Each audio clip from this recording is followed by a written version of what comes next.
I just learned something rather disturbing. To be perfectly honest, it's actually got my attention more than just about anything else with regards to this movie. Now, we all know, we've all seen the trailer. It is just beyond words of how terrible it is. We all know this. And honestly, if it were just that would just be whatever. But then we recently learned that the director has heard the cries of the fans. They are not happy with the design of Sonic and vows to make changes. Great. That's good stuff. Nothing wrong here. Glad someone's listening for once instead of just ignoring everyone. This isn't what's got me. So this entire time I've been sitting here and it's like, man, there is, if I were gonna make a Sonic movie, if I were tasked with that role of what are we gonna do about a Sonic movie? We gotta make a Sonic movie. Like, who do we get on board for that? Do we get? Yeah, of course you get Sega on board with that, but then who else?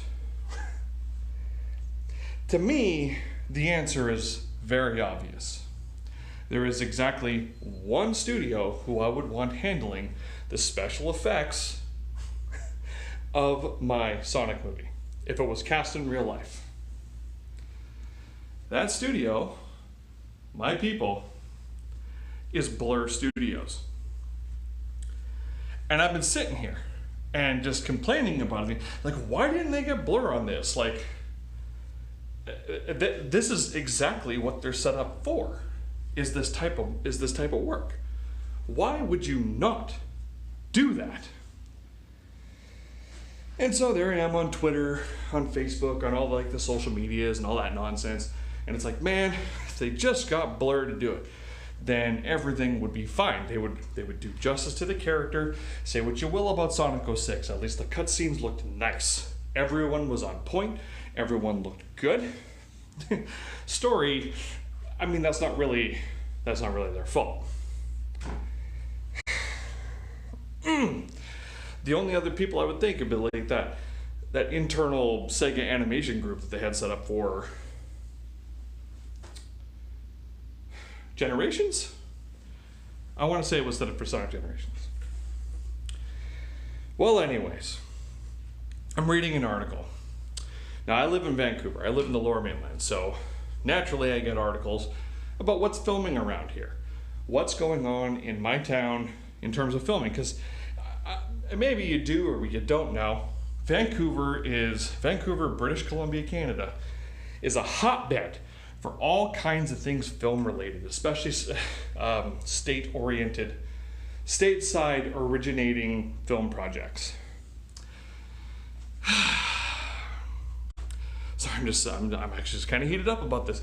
But anyways, Vancouver never plays itself, so you never really know it. But that's the beauty part about Vancouver, is it's so varied. It can be any city on the planet when you film here. Just depends on, lighting, angle, shot, place, blah, blah, blah. Anyways, it doesn't matter.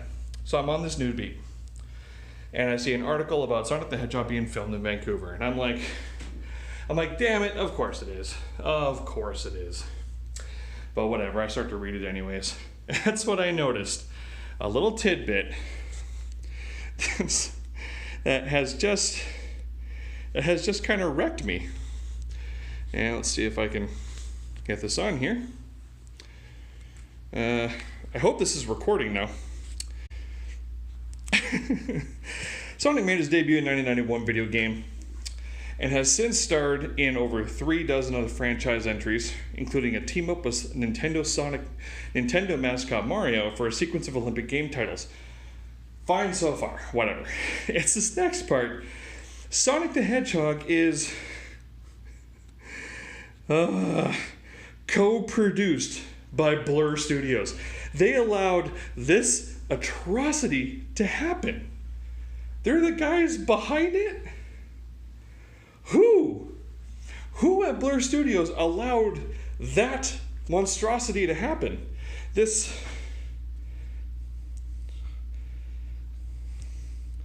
That is not Blur's work. That is, I mean, it might be. It might be their work. It probably is their work. This thing is probably their work.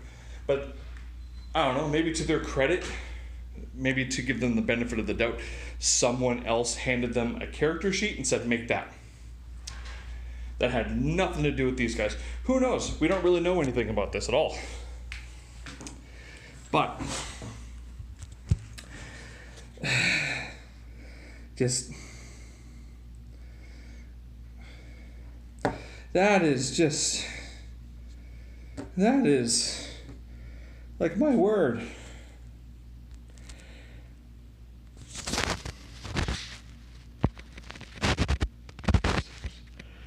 Like, just for frame of reference, like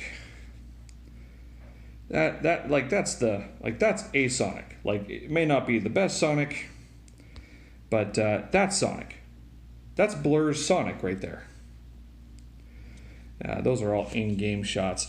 Sonic 06 cinematic. Yeah, there we go. See, now that is a Blur Studio Sonic right there. Oops, I just closed it. Well, anyway, you get the point. That is a Blur Studio Sonic.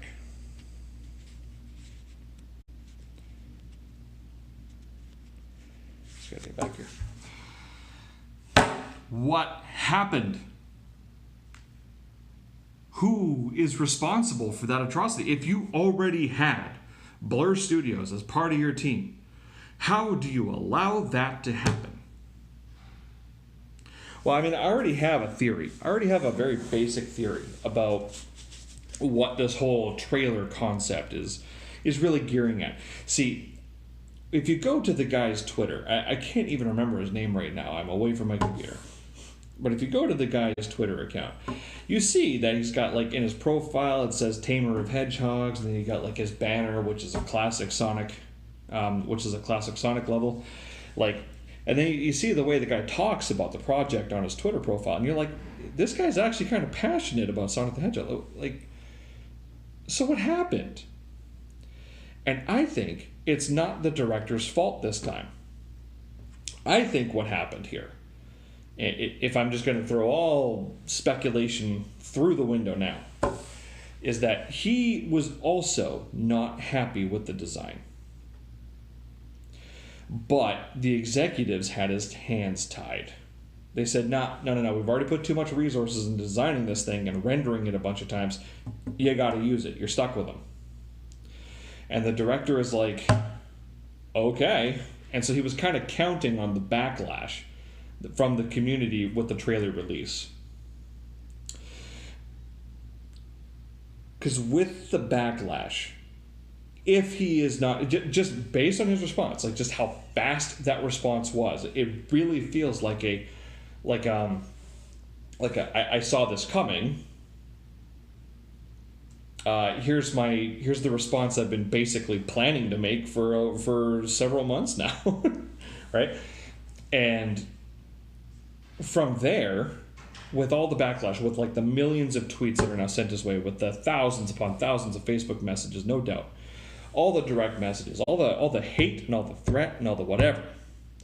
You know how fans get. With all that there, he'd be able to build his case to bring it back to Paramount and say, no, we need a new Sonic design. Look at this. No one's going to come see our movie if we keep it this way. So let's make the fans happy. Or, I mean, to go on the other side of the speculation spectrum,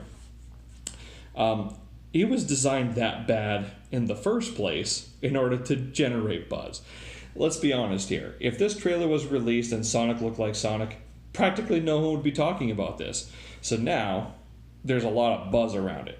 And the director was already queued up saying, it's like, look, we're going to get this fixed, don't you worry. But now everyone's talking about Sonic, and we've all fallen into the loophole here. So those are my two theories. I'm pretty sure the second one is widely speculated upon by now. But I don't really see a whole lot of people talking about the first scenario. Just this really passionate director, but his hands are tied by Paramount executives, waiting for the backlash to happen to build a case. I like that one a lot better. But I guess we'll have to see.